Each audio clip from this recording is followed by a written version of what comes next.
माझ्या मुलांना लौकीची भाजी अजिबात आवडत नाही, तर म्हटलं चला काहीतरी वेगळं बनवूया. तर यासाठी एक छोट्या साईजची लौकी घेतलेली आहे.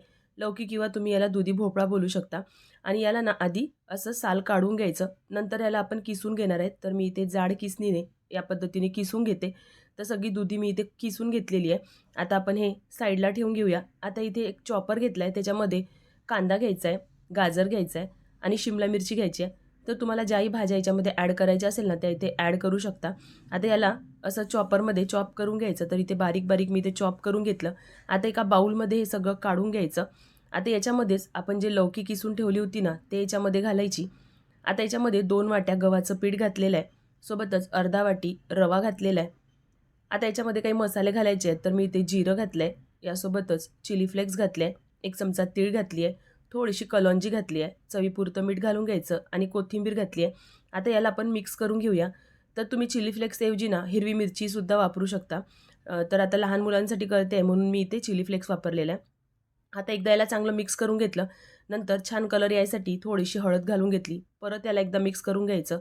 आता घरी बनवलेलं 2 चमचे दही घालायचं आहे. खूप जास्त आंबट नाही पाहिजे, पण दही नक्कीच घाला. दह्यामुळे याची चव खूप छान लागते. आता याला परत एकदा मिक्स करून घ्यायचं.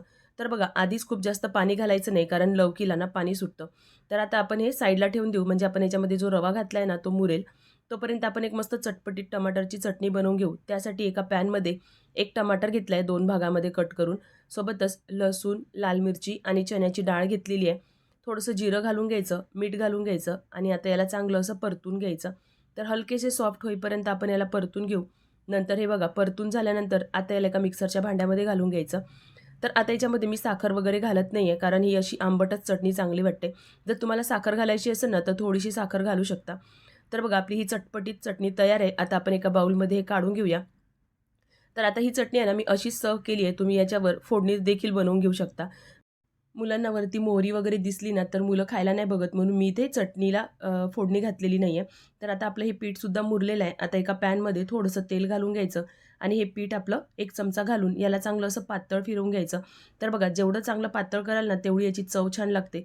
वरून थोडीशी तीळ घालून घेतली आणि झाकून ना शिजवून घ्यायचं. तर बघा वरची बाजू चांगली शेकलेली आहे. आता याला पलटवून घ्यायचं आणि दोन्ही बाजूने मस्त असा गोल्डन रंग येईपर्यंत भाजून घ्यायचा. तर बघा या पद्धतीने भाजून घेऊया.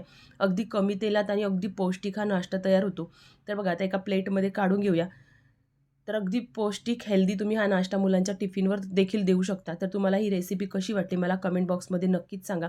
माझ्या मुलांना तर एवढी आवडली ना, त्यांना तर कळलं पण नाही मी याच्यामध्ये लौकी घातलेली आहे म्हणून. चला तर मग बाय बाय.